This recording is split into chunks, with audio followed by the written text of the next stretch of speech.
avons convenu de citer les noms avec quelques phrases de rappel qui étaient ces femmes en général.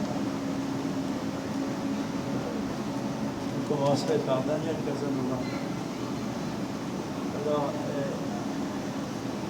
elle est née en 1909 à Ajaccio et en 1928, elle adhère aux Jeunesses communistes. Elle a des responsabilités dès les années 34. Elle devient secrétaire générale du Comité mondial des femmes contre la guerre et le fascisme. Elle devient également secrétaire générale de l'Union des jeunes filles de France à sa création en 1936. En octobre 1941, avec l'aide de Joseph Cotlas, elle édite Une humanité des femmes.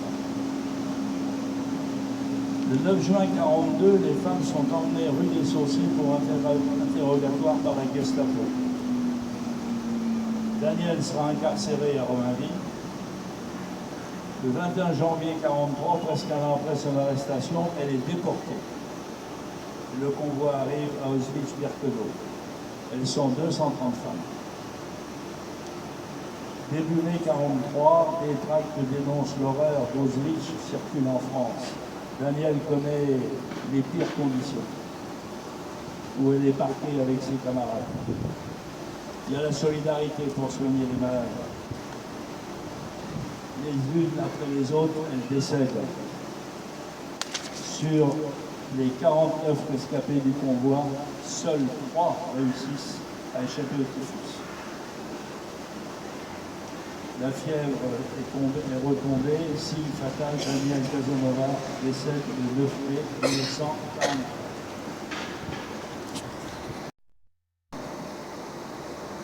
Né le 21 février 1913 à Paris et guillotiné le 12 février 1943 à Hambourg. En octobre 1934, elle entre dans un laboratoire à l'École nationale de chimie. Elle adhère au Parti communiste dans le 14e arrondissement et soutient les républicains espagnols. Après l'instauration du régime de Vichy, elle est exclue de son travail, puisqu'elle est juive et communiste.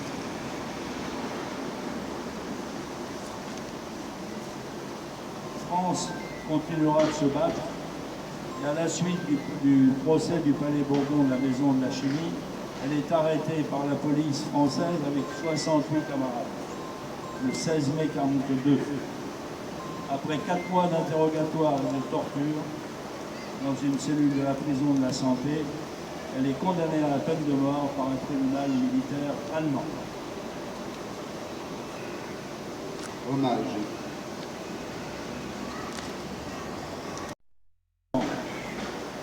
Née le 14 juillet 1927, elle est très jeune, comme toute sa famille, investie dans la résistance au sein des réseaux.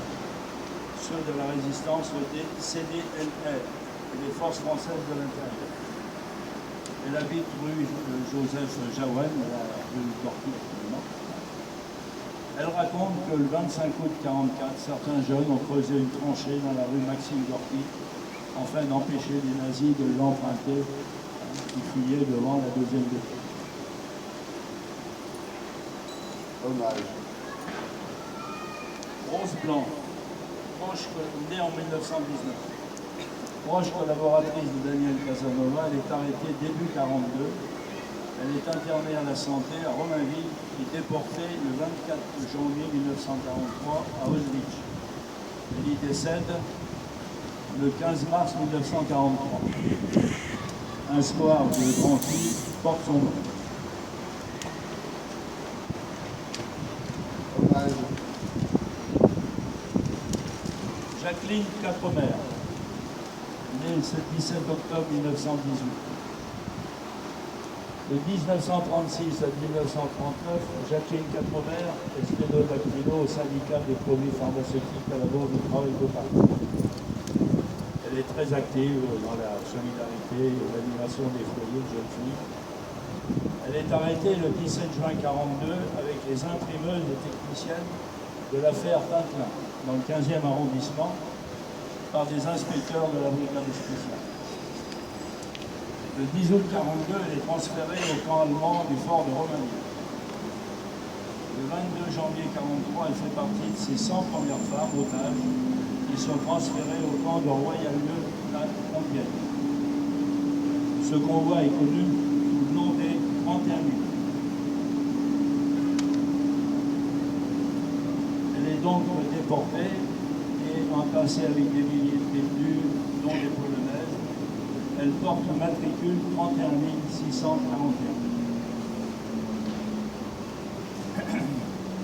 Très maigre, couverte de peau, elle y contracte une tuberculose pulmonaire et décède le 15 juin 1943. Hommage. Irène Autelard. Irène Autelard est sous-lieutenant des forces françaises combattantes de l'intérieur. Elle entre dans la résistance dès janvier 1941, à l'âge de 19 ans, employée à la mairie de Drancy. Elle fera de départ 700 faux certificats de réforme allemand pour que les réfractaires, pour que les Français assujettis au STO n'y participent pas. Elle est dénoncée, elle est arrêtée le 8 février 1944. Elle est envoyée en prison. Irène témoignera au premier procès de Ravensbrück qui se tient à Hambourg le 5 décembre 1946 au 3 février 1947.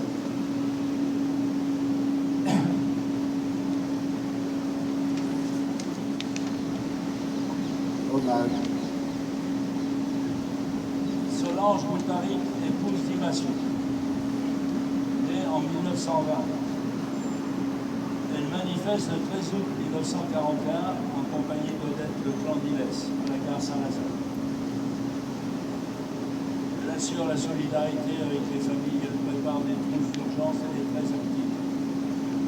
Le 18 décembre 1942, elle est arrêtée à son domicile et est internée au fort de Romainville. Elle est déportée le 26 juillet 1943. Dans le camp, elle continue la lutte en sabotant sa machine à coudre pour faire les uniformes des soldats allemands au camp de Ravensbrück et Mauthausen. Hommage.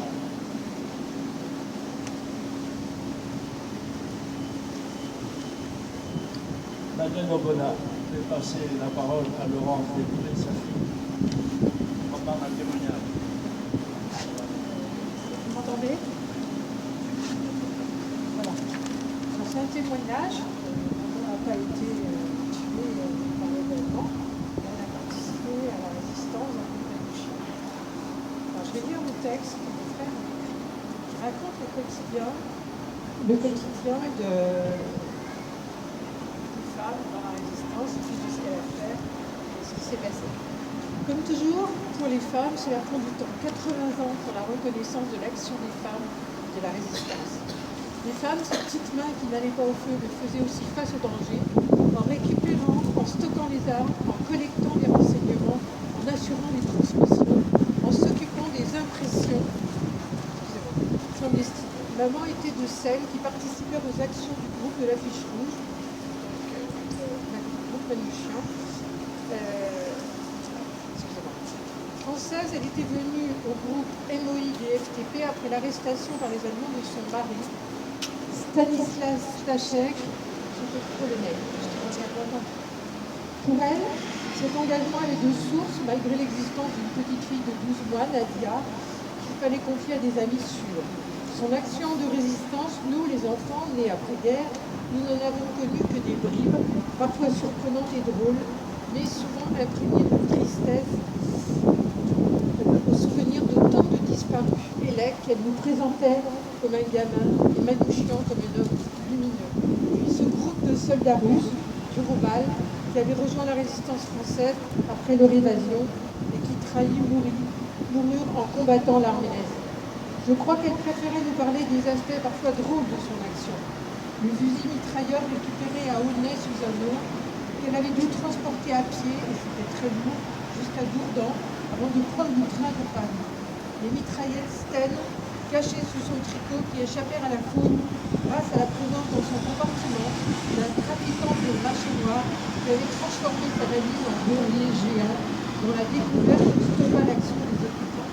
S'il n'y a pas de bateau. Des bouteilles de liquide inflammable qui fumaient dans la poussette. Et puis son vélo sur lequel nous avons, ma sœur et moi, appris à rouler et qui avait partagé toutes ses aventures d'agent de liaison. Excusez-moi.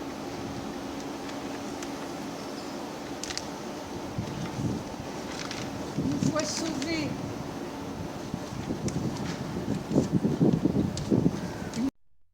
dans un taillis alors qu'elle était poursuivie par les faibles gendarmes. Une autre fois, bien pire, alors qu'elle transportait des grenades bien calées dans le coussin sous son ventre et que sa roue s'est voilée dans un nid de pluie et que le premier véhicule qu'il a pris en charge était un camion de soldats allemands qui ne voulait pas laisser une femme enceinte au bord de la route.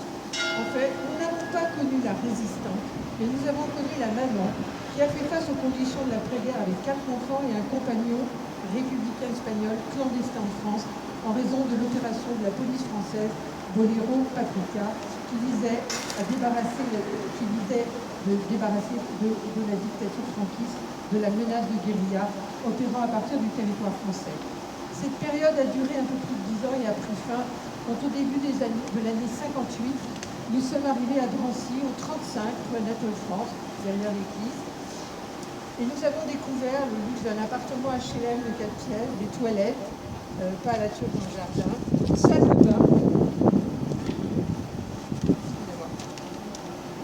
de bain, un tub, un balcon qui donnait sur un bar. Mais surtout, nous avons trouvé un immeuble avec des habitants amicaux, solidaires, protecteurs. Les gardes de l'immeuble le temps des attentats d'Oès. En effet, Alain Guérin, qui était un journaliste communiste, habitait l'immeuble. Il était menacé. Peu à peu, avec les études et la vie, nous nous sommes éloignés de cet endroit. Mais maman y a vécu jusqu'à son décès à l'automne 2007.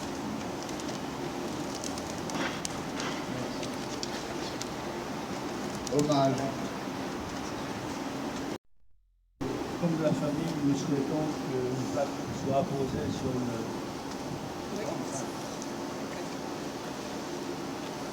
Je poursuis. Merci Laurence pour ce témoignage. Francine Fromont.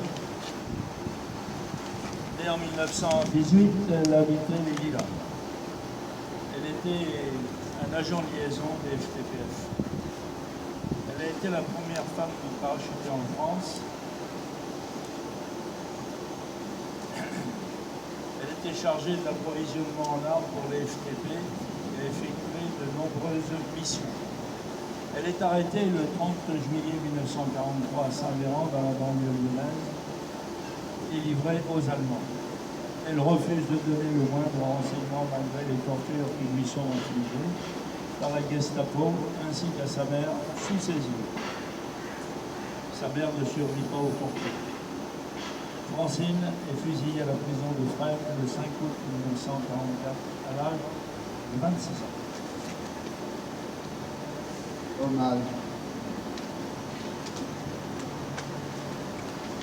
Odette Leclan-Ilès. Odette vivait avec sa famille à Drancy.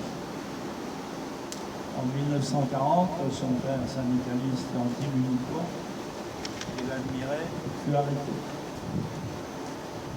Odette entra aux jeunesses communistes la même année à 15 ans et elle participa aux manifestations, dont celle du 11 novembre 1940 à l'Arc de Triomphe, puis à celle du 14 juillet 1941.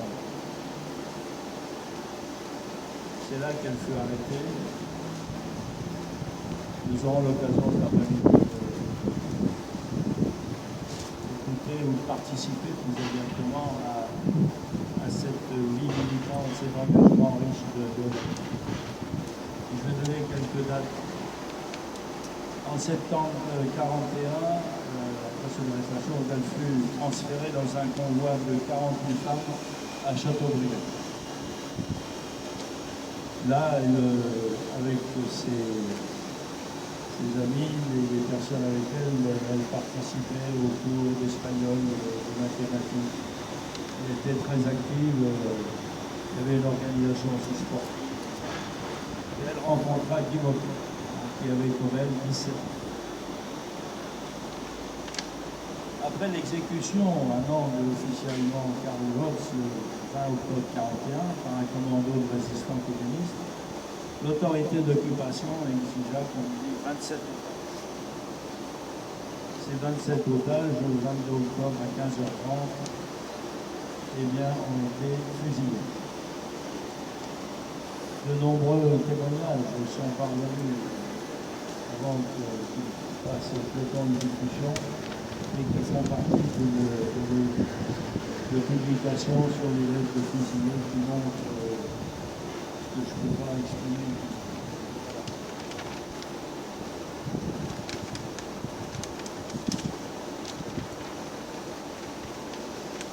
Ce que je peux dire sur le... J'ai vécu avec Odette ici à Nancy, c'est qu'elle n'a eu de cesse de faire partager à la fois les valeurs qu'elle défendait, l'expérience qu'elle avait vécue, notamment auprès des collégiens du lycée, inlassable. Nous-mêmes, on a sollicité à toute occasion la fête des associations, parce qu'on appelle la fête de la vie. Elle témoignait. Et à un moment, avec mon collègue qui nous a fait don de la Blanc Servi, on s'est dit il faut absolument qu'on réalise un montage de 55 portraits d'hommes et de femmes qui ont résisté contre la crise. Et nous sommes allés voir, on a passé plusieurs jours. Le moindre détail. Pour les uns, pour les autres, etc. Nous l'avons réalisé, donc on l'avait présenté à la bibliothèque. Il est toujours disponible. Voilà. Donc, ce que je suis lié Odette jusqu'à la fin de sa vie, elle a passé des messages, des récits, des témoignages. Cet après-midi, nous poursuivons. Elle s'est éteinte à la...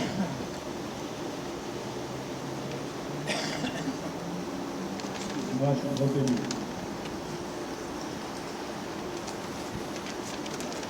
Hommage. Merci. On vous propose de